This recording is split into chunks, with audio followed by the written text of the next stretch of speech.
नमस्कार। The fraud news and views network में आपका स्वागत है। आज हम आपसे बात करेंगे समाजवादी पार्टी के राष्ट्रीय अध्यक्ष अखिलेश यादव की कार्यप्रणाली तथा उनके अप डाउन होते हुए ग्राफ के बारे में। मैं उनके बारे में विस्तार से चर्चा करूं, इससे पहले ये समझना आवश्यक है कि चाहे राजनीति हो या अन्य कोई प्रोफेशन, कामयाब वही व्यक्ति होता है जो जमीन से जुड़ा होता है तथा अपने लोगों की परवाह करना और इज्जत करना जानता है। सपा प्रमुख अखिलेश यादव का आम लोगों के प्रति व्यवहार एक राजनीतिक दल के प्रमुख जैसा कभी नहीं रहा और न आज है।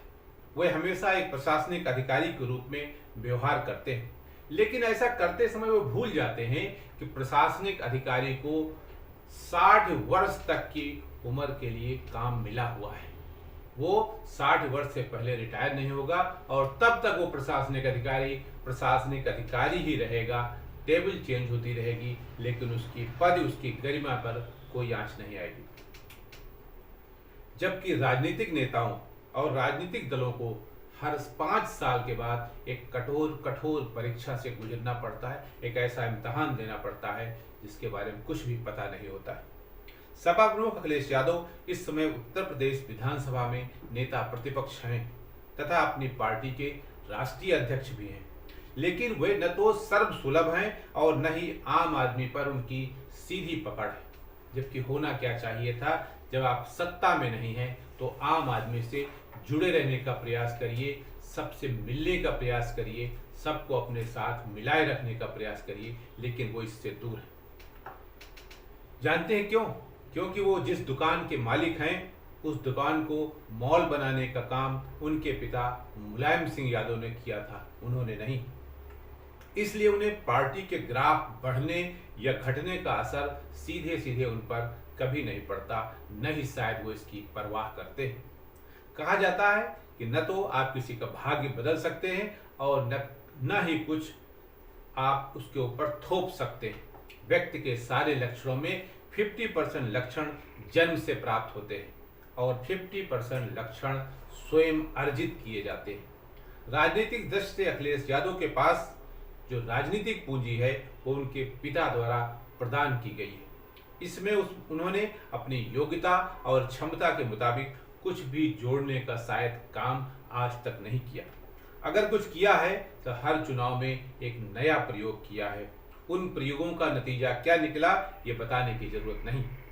अखिलेश यादव की किचन कैबिनेट के जो भी सदस्य हैं, उनका अपना न तो कोई खास जनाधार है, न ही उनकी कोई लोकप्रियता है। इसके बावजूद वो किचन कैबिनेट के सदस्य बने हुए हैं और वो लोग जिनके पास जनाधार है, जिनके पास वोट बैंक है, वे किचन से बाहर हैं। इतना ही नहीं, उनका जो स्टाफ है वो भी शायद विनम्र बनना नहीं चाहता, जबकि विनम्र व्यक्ति को हर कोई पसंद करता है। वो किसी से भी बात करने में, चाहे वो पत्रकार हो या अन्य किसी प्रोफेशनल से जुड़ा व्यक्ति, अपनी हेठ ही समझता है।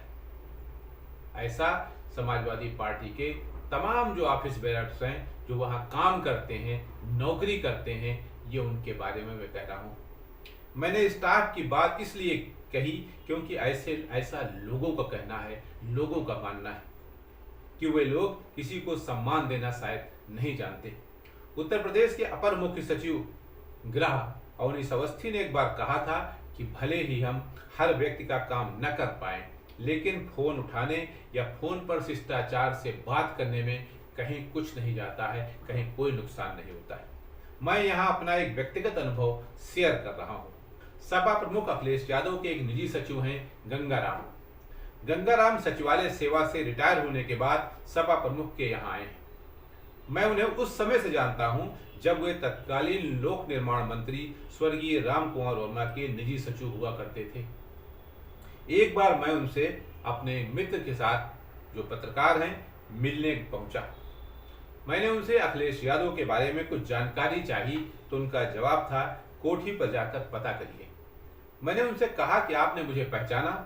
उनका जवाब था, हाँ, मैं आपको पहचानता हूँ, आप मिश्रा जी हैं। उनके इस व्यवहार से मुझे बहुत पीड़ा हुई, क्योंकि मैं उन लोगों में से था जो नेताजी की 5 विक्रमादित्य वाली मार्ग वाली कोठी पर एक समय में बेरोक टोक चला जाता था। सिक्योरिटी के लोग भी मुझे आता देखकर आने लेते थे। ये बात आशीष यादव सोनू तथा जगजीवन प्रसाद जी अच्छी तरह से जानते हैं। सपा प्रमुख तथा उनके स्टाफ के इसी व्यवहार के चलते आज लोग अखिलेश यादव से मिलने से परहेज कर रहे हैं। तभी तो सपा के एक राज्यसभा सदस्य सुखराम यादव को यहां तक कहना पड़ा कि वो मुलायम सिंह का तो सम्मान करते हैं, पर सपा अध्यक्ष अखिलेश यादव के पास हमारे जैसे लोगों के लिए समय ही नहीं है। कहा तो यहां तक जा रहा है सुखराम यादव भी बहुत जल्द भाजपा में जाने वाले हैं। सपा प्रमुख अखिलेश यादव ने यह चुनाव से पूर्व आपसी मनमुटाव को बुलाकर काम किया होता, प्रसपा प्रमुख तथा अपने चाचा शिवपाल यादव की संगठनात्मक क्षमता का इस्तेमाल किया होता तो शायद नतीजे कुछ और होते। लेकिन वे तो उस आर्मी के जनरल हैं जो सब कुछ अपने मुताबिक करना चाहता है, अपने नजरिए से देखना चाहता है। आज अगर मुस्लिमों में उनको लेकर आक्रोश है तो उसमें दोष मुस्लिमों का नहीं बल्कि अखिलेश के बड़बोलेपन का है, क्योंकि मुस्लिम समाज के लोग ये देख रहे हैं कि समाजवादी पार्टी के वरिष्ठ नेता आजम खान एक लंबे अरसे से जेल में हैं, लेकिन समाजवादी पार्टी के प्रमुख अखिलेश यादव ने आज तक शायद ही कोई ऐसा प्रयास किया। ये ठीक है एक आध बार वो जेल में मिलने गए हैं, लेकिन जिस तरह का प्रयास करना चाहिए उन्होंने नहीं किया। यही कारण है कि आज मुस्लिम खेमे से ये सुगबुगाहट उठ रही है कि समाजवादी पार्टी से वे नाराज चल रहे हैं और आजम खान साहब बाहर निकलने के बाद किसी नए राजनीतिक दल का गठन कर सकते हैं या मंच बना सकते हैं। नमस्कार।